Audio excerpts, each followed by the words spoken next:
من ڕازان ئەبووبەکر عارف کاندیدی ژمارە 3 لە لیستی کۆمەڵی دادگەری بە ژمارە 147 لە بازنەی هەڵەبجە.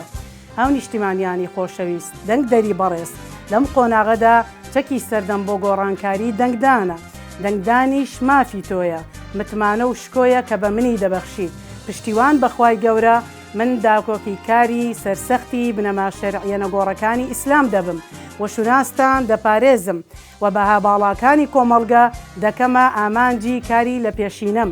هەروەها بەرگری کار دەبم لە ماف و شایستە شەرعی و یاسایی و داراییەکانتان لە چوارچێوەی کاری پەرلەمانیمدا. پشتیوان بەخوای گەورە گفتارەکانم دەکەمە کردار، بە ڕازگوێیی و بوێری بەردەوام دەبم. سوپاس بۆ متمانە و دەنگدانتان بە من.